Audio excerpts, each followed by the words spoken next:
Hello and welcome back in another video, digestive system, chapter number 4, grade 6. Let's start our topic. Mechanical digestion. अब हमारे मुंह के अंदर सारी क्या हो रही है? मैकेनिकल डाइजेशन हो रही है।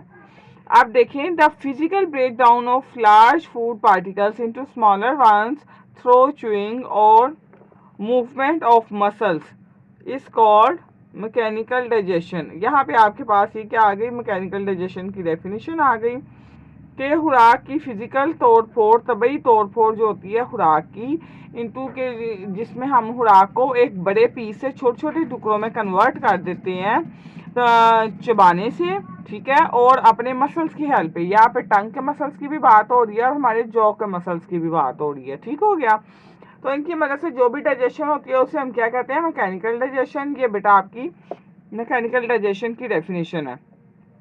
फर्दर इसकी रीडिंग देख लें। In mouth oral cavity, in mouth cavity the food is chewed, food को चबाया जाता है। कट एंड ग्राइंड किया जाता है। यहाँ पे ग्राउंड की जगह वर्ड आएगा ग्राइंड, ठीक है, बाय मीन्स ऑफ टीथ। और ये सारा काम किसकी मदद से होता है? हमारे दांतों की मदद से। Into smaller pieces, jaw muscles क्या करते हैं? ऑल्सो च्यू द फूड, खुराक को क्या करते हैं? चबाते हैं, चबाने में मदद करते हैं। The muscular movement of mouth cavity and stomach also break down food physically. अब यहाँ पे वो थोड़ा सा आपको बता रहा है कि मैकेनिकल डाइजेशन सिर्फ मुंह के अंदर ही नहीं हो रही, हमारे स्टमक के अंदर भी होगी मैकेनिकल डाइजेशन। ठीक हो गया? अब देखते हैं इसमें हमारे पॉसिबल क्वेश्चंस क्या हैं। पहला पॉसिबल क्वेश्चन इसमें आपसे पूछा जा सकता है, what are two modes of digestion in humans. तो two modes of digestion in human alimentary canal में क्या है हमारे पास? एक मैकेनिकल डाइजेशन है और एक हमारे पास क्या है? केमिकल डाइजेशन है। दो तरीके से होती है, ठीक है। या वो सिंगली आपसे पूछ सकता है कि define mechanical digestion, mechanical digestion की मुझे डेफिनेशन बता दें। और इसके अलावा वो आपसे define chemical digestion, individually chemical digestion का भी पूछ सकता है। ठीक हो गया? अब देखें ज़रा, नेक्स्ट है हमारे पास रिकॉलिंग में उसने टाइप्स ऑफ टीथ रिवाइज किए हैं। टाइप्स ऑफ टीथ हमारे पास 4 टाइप्स ऑफ टीथ होते हैं, incisors, canines, premolars and molars. इन जो हमारे इंसाइजर्स हैं वो हमारे फ्रंटल टीथ हैं जो कि बाइट करने के लिए इस्तेमाल होते हैं। They are use to cut food into smaller pieces to make it easier to chew. उसके बाद है हमारे कैनाइन, ये बेसिकली टेयरिंग के लिए इस्तेमाल होते हैं ये टीथ। प्री मोलर्स और मोलर्स जो हैं वो यूज होते हैं to break down the food and to grind the food. अब अगर आपने ये टाइप्स ऑफ टीथ रिवाइज करनी है तो यूट्यूब चैनल पे टीथ के हवाले से एक प्रॉपर वीडियो है जहाँ पे मैंने आपको मॉडल के साथ बताया गया। अच्छा जी, आगे देखें ज़रा, केमिकल डाइजेशन क्या है। अब केमिकल डाइजेशन ऐसी डाइजेशन है that is done with the help of enzymes. Different किस्म की सिक्रीशंस रिलीज की जाती हैं, जैसे माउथ के अंदर स्लाइवरी ग्लैंड स्लाइवा रिलीज कर रहे हैं ना, इसी तरह एसोफेगस से गुजरने के बाद जब खुराक स्टमक और स्मॉल इंटेस्टाइन में जाती है ना, तो बेसिक सिक्रीशन हमारी स्टमक और स्मॉल इंटेस्टाइन की सिक्रीशन की यहाँ पे बात हो रही है। तो उसे हम क्या कहते हैं? Chemical digestion. That is done with the help of enzyme. तो देखिए ज़रा, the enzyme in the mouth cavity, stomach and small intestine chemically break down food particles so that they can absorb easily. Basically macromolecules को हम माइक्रोमॉलिक्यूल्स में convert कर रहे होते हैं ताकि उन न्यूट्रिएंट्स जो हमने कंज्यूम किए हैं इंजेक्शन के ज़रिए से उन्हें हम इजीली एब्सॉर्ब कर सकें अपनी बॉडी में। ठीक हो गया?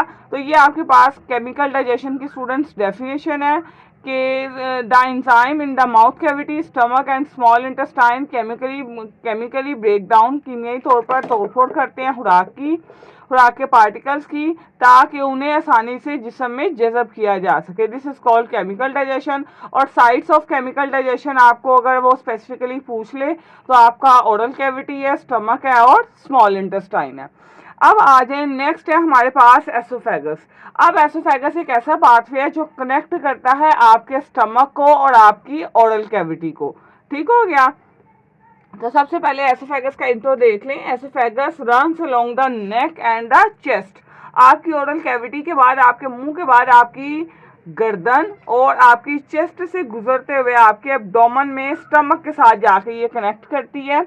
Oesophagus run along the neck and the chest, it is a hollow tube, खाली ट्यूब होती है, जैसे एक स्ट्रॉ होता है ना वैसे। It is a hollow tube that connects mouth to the stomach, जो कि मुंह और स्टमक के दरमियान एक राब्ते का काम करती है। ठीक हो गया। अगर एसोफेगस के बारे में आपके पास आ जाए 2 मार्क्स का तो आप इतना लिख सकते हैं। ठीक है। अब टंग क्या करती है, टंग पुश करती है फूड को बैकवर्ड, ठीक है, पीछे की तरफ, मुंह के पिछले हिस्से की तरफ। तो वो वहां से खुराक कहाँ जाती है, एसोफेगस में। तो एसोफेगस के अंदर क्या होते हैं, मसल्स होते हैं। There are muscles in the oesophagus that push और propel the food down to the stomach. अब मसल की कॉन्ट्रैक्शंस के जरिए से खुराक ऊपर से नीचे की तरफ जाती है, और ये बड़ी कंट्रोल्ड कॉन्ट्रैक्शंस होती हैं। इसे हम कहते हैं पेरिस्टालसिस।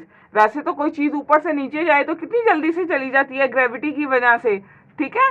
तो इस तरीके इस चीज को बड़े कंट्रोल वे में अल्लाह पाक ने डिजाइन किया गया। देखिए जरा, the wave like muscular movement, एक वेव की तरह से मसल मूवमेंट क्रिएट करते हैं। मसल की कॉन्ट्रैक्शंस की मदद से ये मूवमेंट क्रिएट की जाती है, due to which food is push down to the stomach, जिसकी मदद से खुराक पीछे स्टमक की तरफ धकेल दी जाती है। This is called peristaltic movement and the process is called peristalsis.